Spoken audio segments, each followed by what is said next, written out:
Sekarang kita masuk dalam pelajaran bilangan yang ke-8.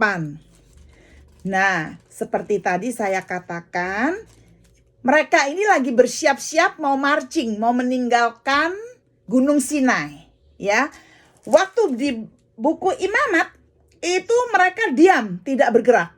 Waktu di buku Keluaran, mereka keluarkan dari Mesir, berjalan menuju ke Sinai. Interesting sekali ya perjalanan mereka. Karena dari situ kita banyak belajar sifat-sifat manusia, sifat-sifat bangsa Israel. Waktu di kitab Imamat, mereka stay, nggak ada pergerakan sama sekali. Mereka stay, dikasih Tuhan firman-firman, dikasih Tuhan hukum-hukum yang baru, hukum Taurat, 10 hukum Tuhan, ya. Menerima terus hukum-hukum sampai sekarang ini, sampai di chapter yang ke-9 ini. Di dalam buku bilangan mereka siap-siap mau berangkat. Nah, waktu nanti berangkat ada pergerakan lagi, interesting lagi ya. Kalau yang ini cuman peraturan gitu ya. Jadi minggu depan kita ada Bible study, minggu depannya lagi akan menarik sekali ya, kembali menarik ya. Oke, di dalam saya kasih tahu dulu soalnya itu yang nggak ikutan Liana sama Liana Santa Monica, Liana sama Shelfie. Nanti saya hubungi Shelfie. Iya, jadi Liana sama Shelfie ya, 10 dan 11 ya. Liana 10, Shelfie 11 ya. Liana 10, Shelfie 11. Oke. Nah, di sini chapter yang ke-8 ini Tuhan berbicara kepada Musa tentang beberapa hal yang penting. Hal pertama itu di ayat 1 sampai 4, bagaimana mereka itu Harun dan anak-anaknya, bagaimana mereka itu memelihara lampu yang ada di dalam kemah ya, di dalam tabernakel itu ya, memelihara lampu. Kemudian ayat 5 sampai 26 tentang dedikasi orang Lewi. Lalu ayat selanjutnya chapter ke-9 itu belajar tentang mentaati pimpinan Tuhan. Karena ini mereka mau siap-siap untuk marching ya. Jadi seperti tadi yang Edwina bilang, harus diingatkan sekali lagi dan terus menerus. Sekarang sebelum saya mulai, saya mau bertanya. Apa bedanya imam besar Harun dan anak-anaknya dengan orang Lewi? Siapa yang ingat? Apa bedanya? Orang Lewi dan imam besar. Kan itu Harun imam utama. Ya. Kalau orang Lewi? Orang Lewi pembantu lah. Nah, benar ya. Jadi kalau yang Harun dan anak-anaknya sudah ditetapkan oleh Tuhan menjadi imam besar. Oke. Imam-imam yang melayani di dalamnya tabernakel, yang masuk ke ruang Maha Kudus. Sedangkan orang-orang Lewi itu dipilih dari suku-suku kan? Ingat nggak kita pelajaran 2 minggu yang lalu atau minggu lalu ya kan? Itu ditugaskan untuk membantu imam-imam. Ya. Nah, kita ingat tabernakel itu, kemah tabernakel dibagi menjadi 2 bagian. 1 ruang kudus dan 1 ruang Maha Kudus. Ingat ya, di dalam ruang Maha Kudus disitulah ada the mercy seat of God ya. Ada tempat duduknya Tuhan di situ, di mana tahta Allah ada di dalam sana, di dalam ruang yang Maha Kudus itu. Nah, di dalam ruang kudus kita, ayo siapa yang ingat ada perabotan apa aja? Bukan di ruang kudus? Di ruang kudus. Ada 3 perabotannya. Meja roti. Terus ada tempat lilin itu ya. Bakaran itu. Ya, mesbah dupa. Dan tadi Lina bilang tempat lilin. Ya. Nah, tempat lilin ini ada di dalam, ya kalau bahasa Inggrisnya itu the golden lampstand. Ada 7 lampu ya, ada 7 lampu yang namanya menorah ya, menorah. Nah, kita lihat di dalam Keluaran 40. Ayo kita buka Keluaran 40 ya. Mari kita mengingat kembali sedikit ya. Keluaran 40. Baca ayat yang 34 dan 35.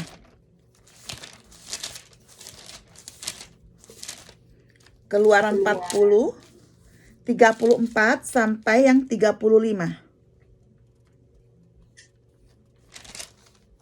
Ayo, siapa mau baca? Lalu awan itu menutupi kemah pertemuan dan kemuliaan Tuhan memenuhi kemah suci, sehingga Musa tidak dapat memasuki kemah pertemuan, sebab awan itu hinggap di atas kemah itu, dan kemuliaan Tuhan memenuhi kemah suci. Nah, ingat waktu tabernakel itu didedikasikan kepada Tuhan di dalam Keluaran 40, kemuliaan Tuhan memenuhi kemah suci.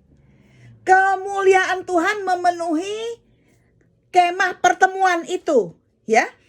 Lalu kita buka lagi sekarang, Imamat 9. Imamat 9. Ini untuk mengingat sedikit ya. Imamat 9 ayat yang ke-23 sampai 24.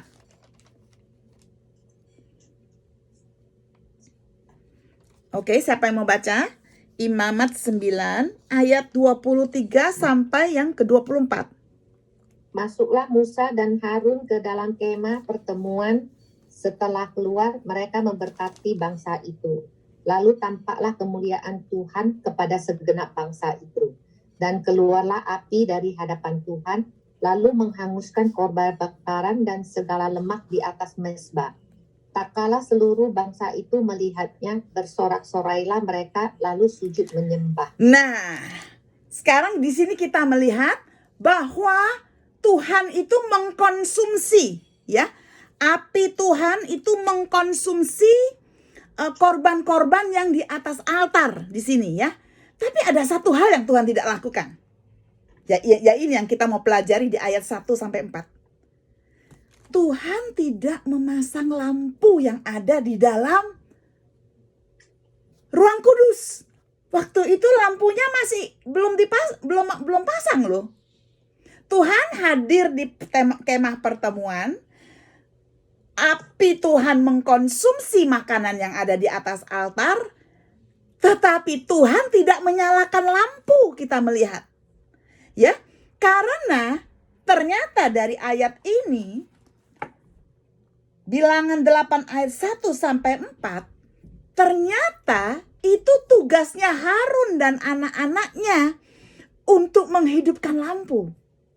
Oke, ini ada artinya dengan kehidupan kita loh. Ada artinya. Kita melihat kalau kita, ayatnya banyak, tapi catat aja ya. Keluaran 25 ayat 31 sampai 40. Keluaran 27 ayat 20 sampai 21. Keluaran 37 ayat 17 sampai 24. Imamat 24 ayat 1 sampai 3. Ini sebetulnya adalah ayat-ayat yang kita sudah pernah pelajari. Oke. Nah, di situ ayat-ayat yang saya baru berikan itu menuliskan tugas-tugas dan tanggung jawab Harun dan anak-anaknya terhadap lampu itu. 7 lampu itu, the golden lampstand, yaitu 7 lampu itu, tugasnya itu apa? Mereka harus menjaga lampu-lampu itu, carrying the lamp, ya. Menjaga lampu-lampu itu. Lalu mereka harus apa? Potong sumbunya. Setiap kali mereka masuk, mereka harus potong sumbunya. Ya, kalau tahu ya, kalau lampu di kita dulu di Indonesia, zaman dulu kalau pakai sumbunya udah hidup itu kan hitam-hitam ya. Itu harus dipotong tugasnya. Kemudian tugasnya Harun dan anak-anaknya, minyaknya itu harus dijaga supaya jangan sampai habis. Dan mereka juga harus make sure kalau lampunya itu jangan sampai mati. Nah, itu tugasnya Harun dan anak-anaknya. Ya, sekali lagi, Tuhan, kalau ada arti dalam hari ini, Tuhan itu sudah hadir di dalam kita.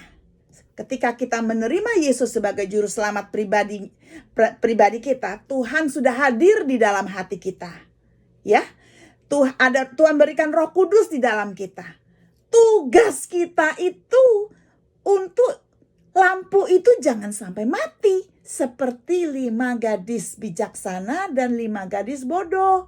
Saya berulang-ulang pernah sharingkan kenapa 5 gadis bijaksana itu lampunya terang terus, kenapa 5 gadis bodoh itu lampunya tidak terang. Padahal itu mati. Padahal dia itu pegang lampu loh. Karena itu kita tahu itu responsibility-nya wanita itu, gadis-gadis itu untuk tetap menyala. Nah, waktu saya pelajari, ternyata lampu yang dipegang oleh mereka itu minyaknya itu harus diisi setiap 15 menit loh. Untuk supaya lampu yang dipegang sama gadis-gadis itu hidup, minyaknya harus diisi setiap 15 menit. Ternyata wanita yang bodoh itu, gadis bodoh, tidak mengisi minyaknya. Ya, itu tugasnya kita untuk supaya nyala terus. Nah, kita tahu di dalam tabernakel itu tidak ada jendela. Oke? Tidak ada jendela. Jadi, di dalam itu gelap loh. Gelap sekali. Jadi sumber daripada lampu itu ya hanya dari meja lampu itu. Ya, jadi seperti tadi saya katakan tugasnya Harun dan anak-anaknya untuk take care itu setiap pagi dan setiap malam. Ya, mereka harus menjaganya. Karena apa? Tanpa lampu itu imam-imam yang lain tidak bisa melayani di dalam ruang Maha Kudus. Karena mereka membutuhkan lampu. Di situ seperti tadi saya katakan tidak ada jendela. Ya kan? Jadi kamu coba baca di ayat yang ketiga. 8 ayat yang ketiga. Lalu suruhlah berkumpul segenap umat ke depan. Oh maaf. Salah ya. Saya baca bahasa Inggris ya. Aaron did so. He set up the lamps so that they face forward on the lampstand just as the Lord commanded Moses. Jadi dengan kata lain, Harun itu harus menghidupkan lampu supaya lampu itu diarahkan kemana? Diarahkan ke ruang Maha Kudus. Sehingga imam-imam lain itu bisa melayani. Dengan kata lain, sekarang ini kita itu ibaratnya gadis-gadis yang bijaksana ya. Kita semua bijaksana ya. Bawa lampu ya. Tadi Lina kan sudah bilang. Itu harus di-charge terus ya. Hari Selasa ikut Bible study. Mungkin hari Kamis, hari Jumat, hari Sabtu, hari Minggu ke gereja. Hari apa saja. Untuk di-charge setiap 15 menit diisi. Dan diarahkan kemana? Diarahkan kepada Tuhan. Diarahkan kepada hadirat Tuhan. Baru bisa hidup kembali. Dan di-charge kembali ya. Jadi waktu lampu yang di dalam tabernakel itu diarahkan ke arahnya the holy place ya, ruang Maha Kudus, itu bisa menyinari di dalam ruang Maha Kudus dan ruang kudus sehingga imam-imam itu bisa melayani. Nah, sekarang pertanyaannya, lampu ini melambangkan apa? Kita sudah tahu kalau tabernakel itu dan perabotannya dan pelayanan-pelayanan itu menggambarkan pribadi dan pelayanan Kristus. Betul nggak? Pribadi dan pelayanan Kristus. Bahkan lampu itu adalah simbol daripada Yesus Kristus yang di dalam Yohanes 8 ayat 12 dikatakan Jesus is the light of the world. Yesus adalah terang dunia. Nah, saya mau bawa kita semua masuk ke dalam ceritanya Samuel. Ya, ayo kita masuk ke 1 Samuel 3. 1 Samuel 3. 1 Samuel 3. Maaf ya, 1 Samuel 3.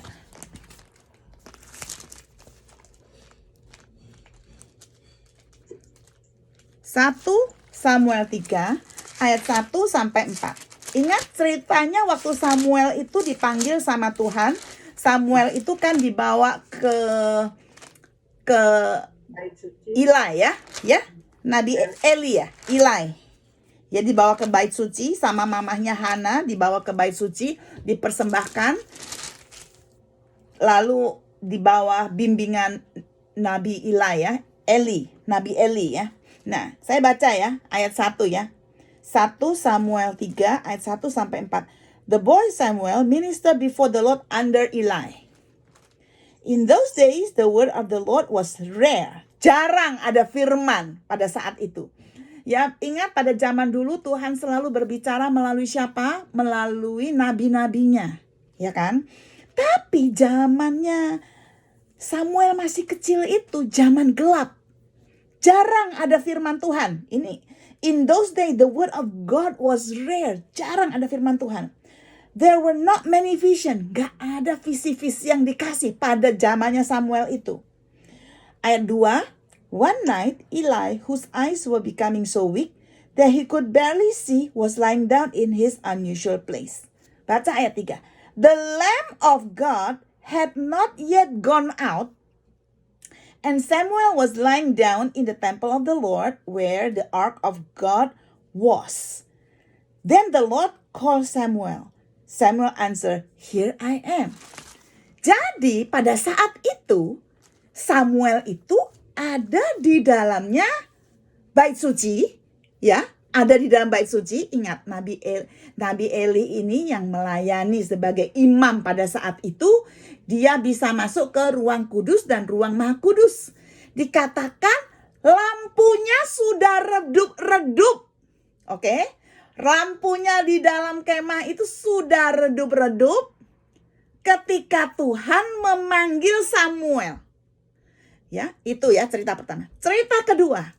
Ingat, di dalam perjanjian lama sampai perjanjian baru itu kurang lebih ada 400 tahun itu silent, ya.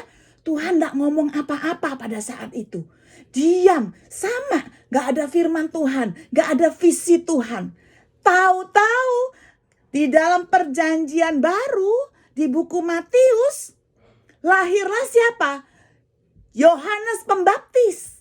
Ya, Yohanes Pembaptis yang dipilih oleh Tuhan untuk mengabarkan, kan, bertobatlah kerajaan Allah sudah dekat. Yohanes Pembaptis ini dipakai sama Tuhan untuk membuka jalan bagi kedatangan Yesus Kristus. Nah, kedua cerita ini antar Samuel dan Yohanes Pembaptis itu keadaannya sama. Pada zaman itu firman itu jarang sekali, tidak ada visi, sudah hampir redup-redup. Tapi Tuhan memanggil anaknya untuk apa? Untuk memberitakan kabar baik, yaitu kedatangan Tuhan Yesus. Sama juga dengan kita sekarang ini, ya memang Yesus itu adalah terang, ya. Di dalam lampu itu memang sudah jelas, semua orang Kristen tahu kalau lampu itu menggambarkan Yesus. Tapi kalau kita melihat zaman sekarang dengan zaman yang dulu sama. Orang-orang sudah meninggalkan gereja, orang-orang bahkan orang Kristen pun tidak membaca Alkitab. Mungkin membaca Alkitab tetapi tidak mengerti. Disinilah Tuhan itu memanggil kita-kita ini untuk apa? Untuk mengabarkan kabar baik. Caranya gimana? Nah, nanti yang ikut retreat, bukan retreat, yang ikut outing ya. Saya udah bilang sama Shelfie, temanya mission. Ya, bukan mission yang missionary yang keluar dan lain-lain. Bagaimana menjadi seorang mission dan juga bekerja, ya, dan juga mencari uang dan juga bekerja, tetapi juga mission. Ini sudah saatnya. Jadi kita melihat sebelum kita melihat bangsa Israel yang dipilih sama Tuhan itu dikasih apa? Dikasih hukum-hukum, dikasih berkat, dikasih semuanya, bahkan hadirat Tuhan hadir di tengah-tengah bangsa Israel. Tetapi bangsa Israel gagal menjadi terang bagi seluruh dunia. Bahkan udah dim, lampunya udah redup-redup, ya. Udah redup dan bahkan mati. Akhirnya Tuhan pakai siapa? Pakai orang yang bukan Israel. Jadi sebetulnya kita melihat prinsipnya sama. Kalau kita melihat Alkitab itu dari awal sampai terakhir sampai sekarang, itu kita melihat pattern yang sama. Ya, bangsa Israel yang sudah dim, yang tidak udah terangnya udah mau tutup, tapi Tuhan pilih orang-orang Gentile. Ya, saya nggak mau memperpanjang tentang minyak lah. Ya, kita sudah tahu minyak itu Roh Kudus ya. Kita sudah belajar ini ya tentang lampu. Saya tidak mau, tapi saya mau menekankan bahwa tugas Harun itu dan anak-anaknya yang menghidupkan lampu di dalam bait Allah itu. Dan itu adalah tugas saudara dan saya supaya lampu kita bukan hanya tetap menyala, tapi kita juga membawa lampu, menghidupkan lampu keluar. Oke? Nah, sekarang kita belajar ayat 5 sampai 16. Bagaimana orang-orang Lewi itu didedikasikan. Nah, pertama kita lihat, ini ada kata-kata yang diulang-ulang ya. Mari kita lihat ayat yang ke-6. Ayat yang ke-6. Take the Levites from among the other Israelites. Dengan kata lain, maaf ya, ini bahasa Indonesia ayatnya lain sama bahasa Inggris loh. Lain ayatnya. Oh, maaf ya. Ini ternyata imamat. Sebentar, sorry. Nah, ambillah orang Lewi dari tengah-tengah orang Israel. Itu ayat 6. Mari kita lompat ke ayat 14. Ke ayat 14. Demikianlah harus engkau mentahirkan mereka dari tengah-tengah orang Israel, ya. Berkali-kali diulang-ulang, tengah-tengah orang Israel. Ayat 16. Ayat 16, sebab mereka harus diserahkan dengan sepenuhnya kepadaku dari tengah-tengah orang Israel. Tengah-tengah orang Israel. Ayat 19, dan aku menyerahkan orang Lewi dari tengah-tengah orang Israel. Jadi kita tahu orang Lewi itu diambil dari orang Israel. Kalau Harun memang itu dipilih oleh Tuhan, Harun dan anak-anaknya dan keturunannya. Tapi orang Lewi itu diambil dari tengah-tengah orang Israel. Sebagai apa orang Lewi ini? Sebagai substitute, pengganti anak-anak sulung yang sebetulnya adalah milik Tuhan. Ya, kita sudah belajar ini. Bahkan di ayat 14 ditulis, orang-orang Lewi itu miliknya Tuhan. Dia memberikan, dia memberikan orang-orang Lewi ini, kalau kamu baca ayat 19, saya baca ayat 19 ya, kamu lihat ya. Dan aku menyerahkan orang Lewi dari tengah-tengah orang Israel sebagai pemberian. Kepada siapa?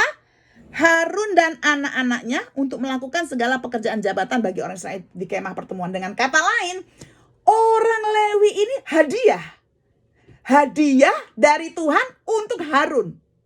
Orang Lewi ini hadiah daripada Tuhan untuk siapa? Untuk imam-imam ini supaya bisa membantu.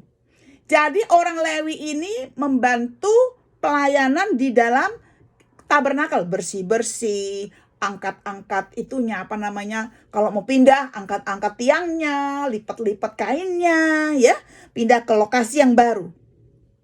Nah, karena mereka, orang Lewi ini, melayani Tuhan di dalam tabernakel, orang Lewi itu juga harus disisihkan untuk Tuhan, set apart, ya.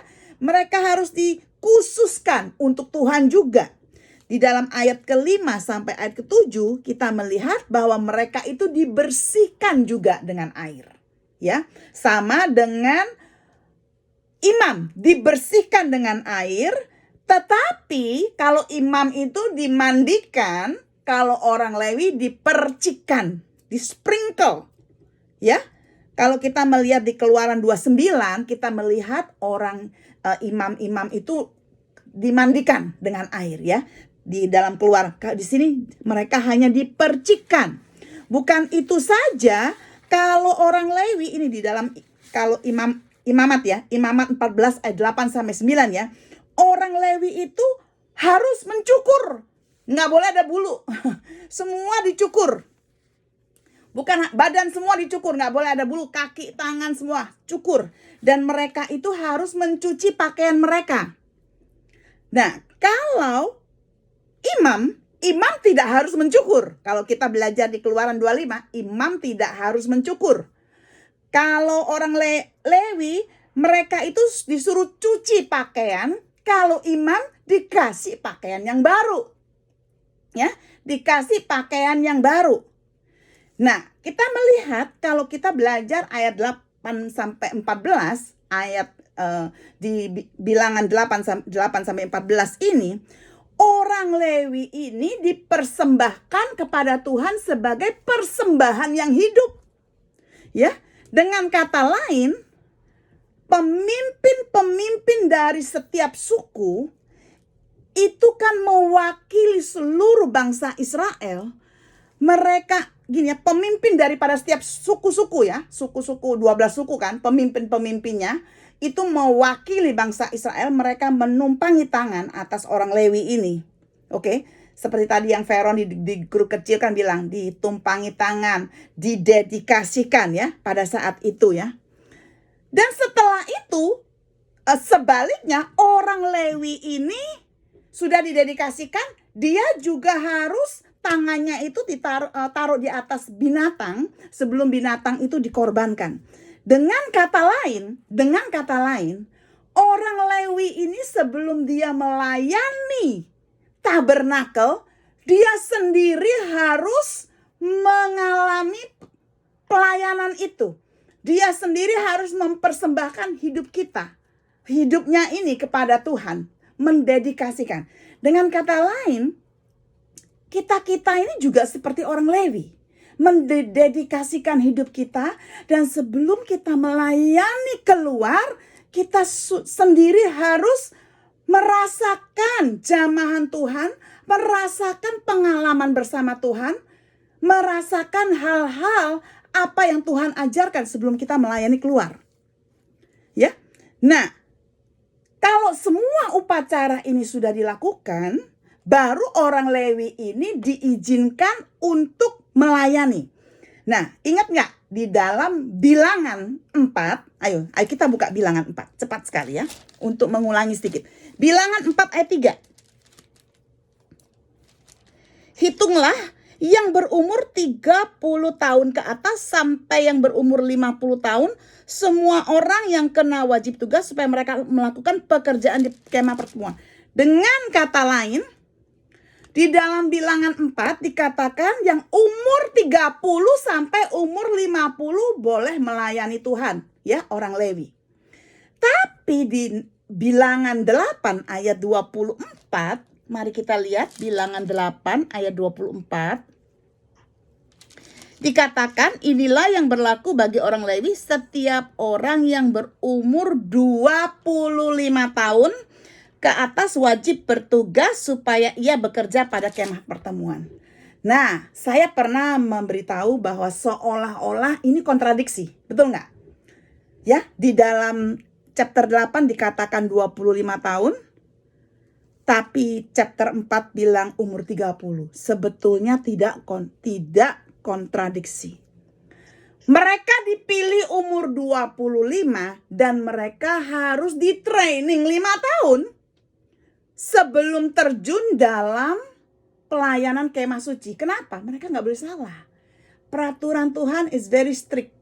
Ingat, anaknya Harun ada yang salah. Hofni dan Pinehas, ingat nggak? Salah melakukan pelayanan di dalam kemah, akhirnya mati. Nah, di sini Tuhan itu memberikan satu perintah strict bahwa harus sesuai dengan perintah Tuhan. Supaya mereka tidak salah, mereka harus dilatih selama 5 tahun. Ini juga cocok sekali dengan perjanjian baru ketika Yesus melayani, dia itu umur 30 tahun. Dan dia pun mengalami training. Trainingnya di mana? Yesus trainingnya di dalam rumahnya dia. Alkitab mengatakan dia tidak berdosa. Alkitab mengatakan Yusuf dan Maria itu miskin. Alkitab juga berkata bahwa Yusuf dan Maria punya anak-anak laki-laki dan 4 anak laki-laki dan sedikitnya 2 anak perempuan, ya, plus Yesus, plus Yusuf, plus Maria, itu minimal 9 orang hidup dalam keadaan miskin. Dan Alkitab juga berkata bahwa saudara-saudaranya pun tidak percaya kepada dia. Jadi Yesus pun mengalami training sebagai anak yang manusia, hidup dalam daging manusia. Mengalami training selama bukan 5 tahun lagi ya, 30 tahun. Dan dia masuk dalam pelayanan pada umur 30 tahun. Jadi apa yang kita pelajari dari semua ini? Ada prinsip-prinsip yang kita bisa ambil yang untuk kita pakai dalam kehidupan kita, ya. Prinsip-prinsip. Apa itu prinsip-prinsipnya di sini? Kita melihat. It is God who chose you, who equip you, who concentrate his people to do his ministry, ya. Jadi adalah Tuhan yang memilih kamu. Ingat, Yesus berkata apa? Bukan kamu yang memilih aku, tetapi aku yang memilih kamu di dalam Yohanes 15. Tuhan yang pilih, Tuhan yang memperlengkapi, ya. Kamu boleh deh belajar Bible study sampai apa. Tapi hanya Tuhan dan Roh Kudus yang mengajar pribadi sama kamu. Karena apa? Karena apa yang kamu pelajari dengan kekuatan manusia itu gak akan stay. Meskipun akan tinggal di dalam, tapi gak akan merasuk dan mengubah kamu. Hanya Tuhan yang mengubah kita, mentransformasi. Tugas kita hanya belajar, ya, mengerti tentang Tuhan, tapi Tuhan yang mentransformasi kita. Di sini Tuhan yang memperlengkapi dan mengkhususkan kita. Oke. Nah, prinsip yang kedua, kita melihat apa yang prinsip kedua? Siapa yang melayani itu harus melayani Tuhan dan melayani sesama. Gak bisa kamu bilang, aku cuma mau melayani Tuhan, aku gak mau melayani dia. Bisa. Aku cuma mau melayani Tuhan, gak mau melayani grup Selasa. Itu orang-orang yang menjengkelkan semua. Gak bisa. Tuhan dan manusia itu gak bisa dipisahkan. Karena apa? Kita di-create melalui image dia kan. Dan hukum Allah itu apa? Kasihilah Tuhan Allahmu dengan segenap hatimu, kekuatanmu, dan segenap-segenap, ya. Kedua, kasihilah manusia seperti sesama manusia seperti dirimu sendiri. Jadi kalau kita melayani Tuhan, kita harus melayani sesama. Oke. Prinsip yang ketiga, kita melihat prinsip yang ketiga. Kita melihat, ingat di dalam yang minggu lalu atau 2 minggu yang lalu, kalau saudara ingat gambaran yang saya berikan, oke, di mana Musa dan Harun duduk.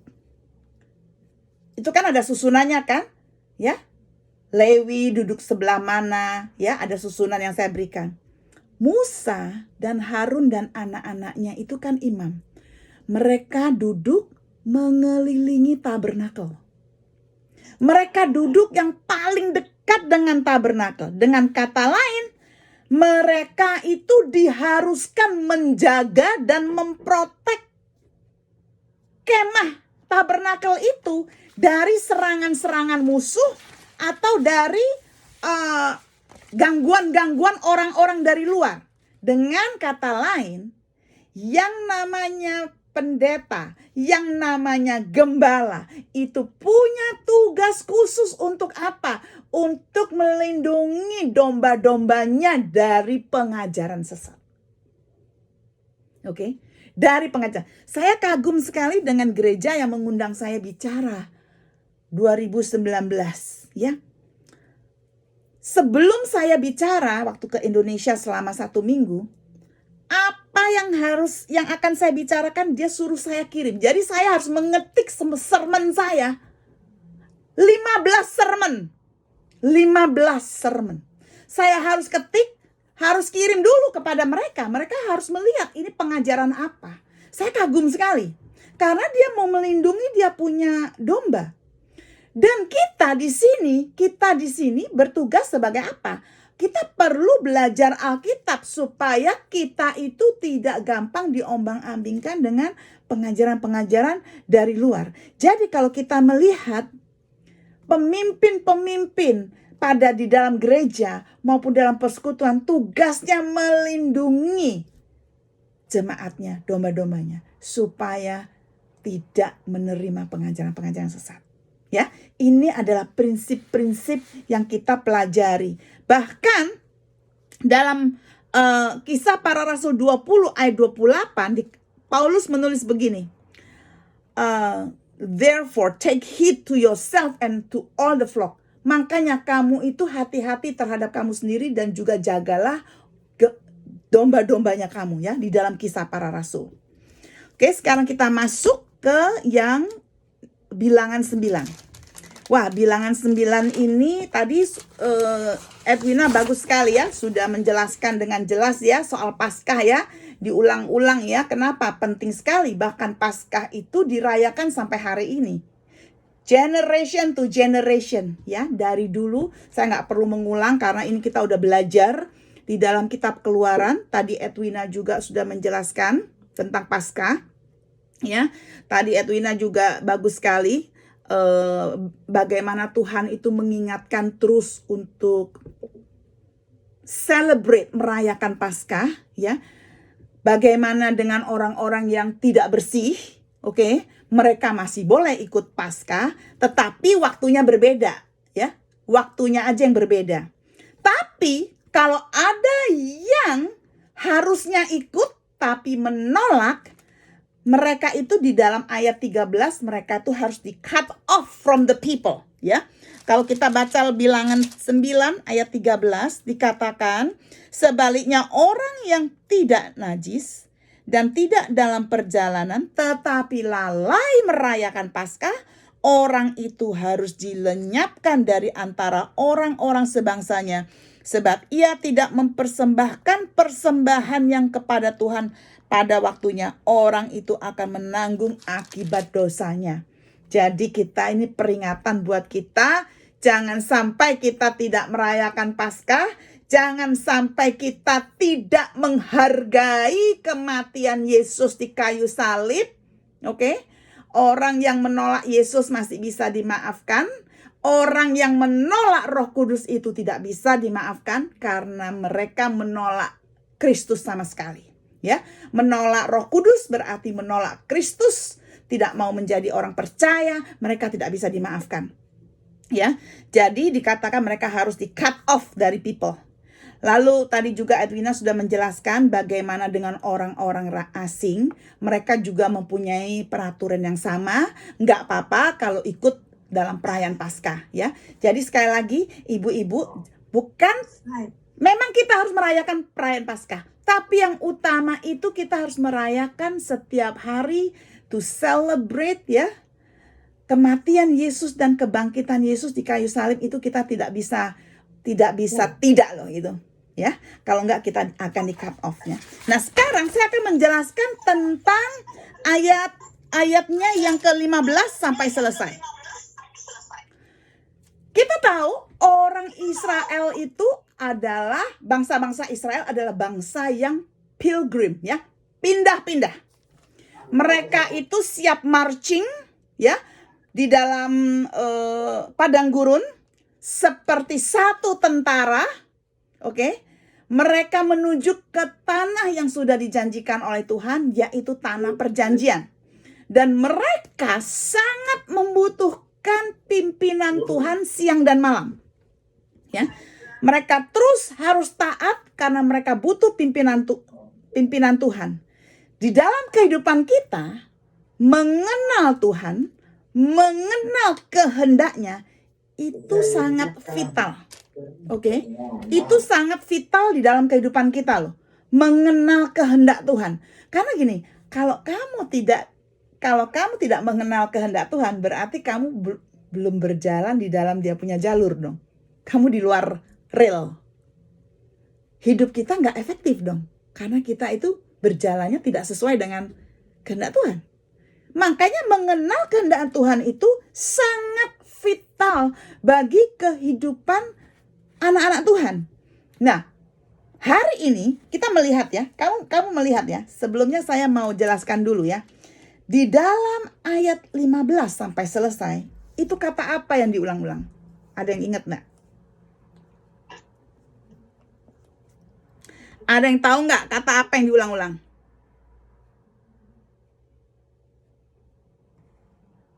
Ada 7 kata atas perintah Tuhan.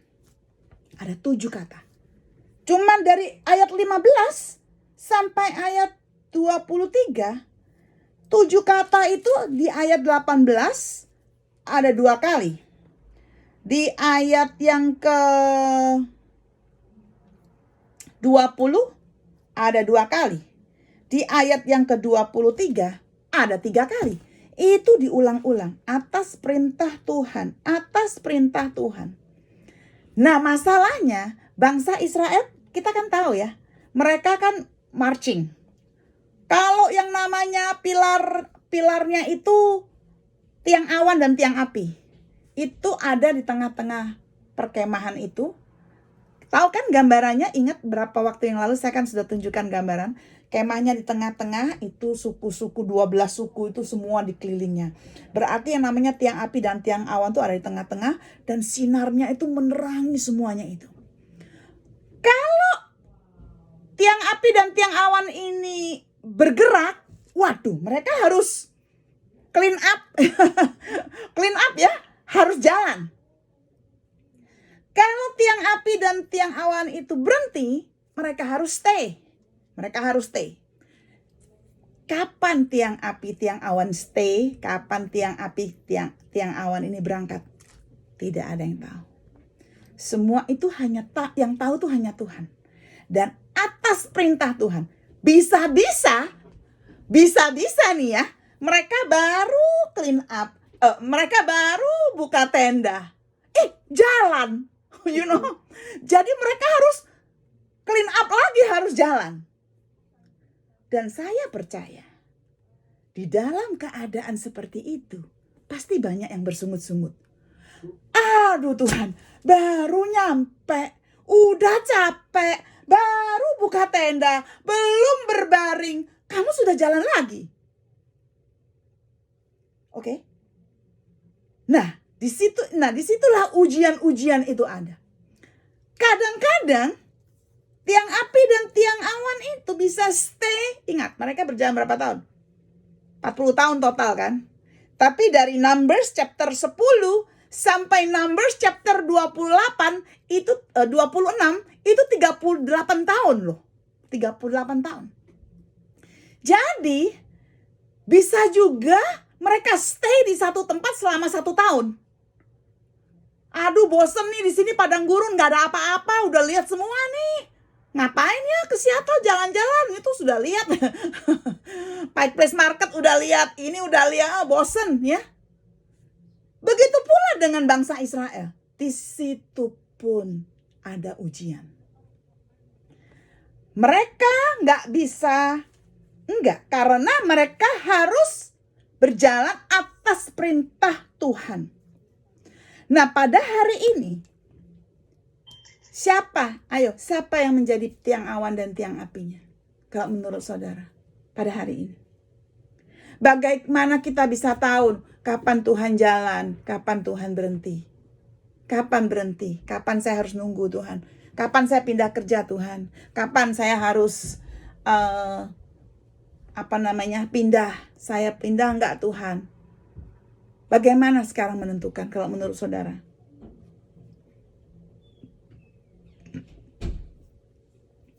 Pada hari ini, mari kita buka Roma 8 ayat 26 sampai 27 ya. Roma 8. Aduh, saya nggak mau terlalu banyak buka ayat, banyak sekali ayatnya. Nanti nggak cukup waktunya ya. Jadi singkat-singkat aja ya. Roma 8 ayat 26 sampai 27. Ada yang baca? Demikian juga Roh membantu kita dalam kelemahan kita, sebab kita tidak tahu bagaimana sebenarnya harus berdoa. Tetapi Roh sendiri berdoa untuk kita kepada Allah dengan keluhan-keluhan yang tidak terucapkan.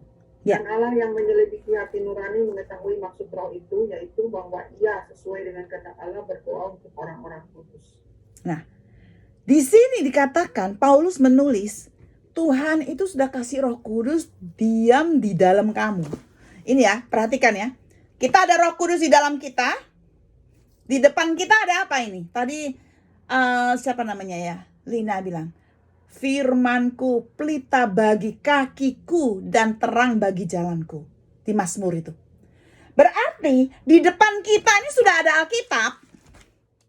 Di dalam hati sudah ada Roh Kudus. Di atas sana ada Yesus yang berdoa terus buat kita. Ya, di dalam Ibrani ditulis, di dalam Roma juga ditulis bahwa Yesus tidak henti-hentinya berdoa bagi anak-anaknya. Jadi sebetulnya sudah ada firman Tuhan, sudah ada Roh Kudus, sudah ada Yesus yang terus memimpin kita. Disitulah kita harus gauli setiap hari untuk mengenal kapan Tuhan suruh aku jalan, kapan Tuhan suruh aku berhenti. Mengenal kehendak Dia. Nah, kita melihat kalau kita belajar minggu depan di chapter 10, itu yang namanya imam, dia akan meniup trompet. Ya. Kalau ada pesan dari Tuhan, berangkat misalnya ya. Berangkat, trompetnya dibunyikan. Atau ada pesan apa dari Tuhan, trompet dibunyikan. Nanti kita akan belajar itu ya. Kita melihat di sini ya. Ini mujizat loh yang namanya tiang api dan tiang awan ini. Ini satu mujizat. Kenapa? Tiang api dan tiang awan ini stay the whole journey of Israel. Dengan kata lain, stay terus dengan bangsa Israel loh. Nggak ninggalin loh. Padahal bangsa Israel, kamu lihat nanti minggu-minggu depan ya, kita akan belajar bersungut-sungut lagi. Bahkan yang namanya Miriam itu marah-marah sama Musa ya. Itu tetap stay di sana. Aduh, waktu saya belajar ini saya melihat Tuhan, kau tuh memang setia sudah dari dulu. Dulu, sekarang, selamanya. Kita mau ngomel lah, kita mau bersungut-sungut lah, kita mau apa. Tuhan itu stay terus bersama kita, tidak pernah meninggalkan. Sama seperti pada zaman dulu terhadap bangsa Israel. Stay terus sampai selama the whole journey. 40 tahun itu stay terus. Oke?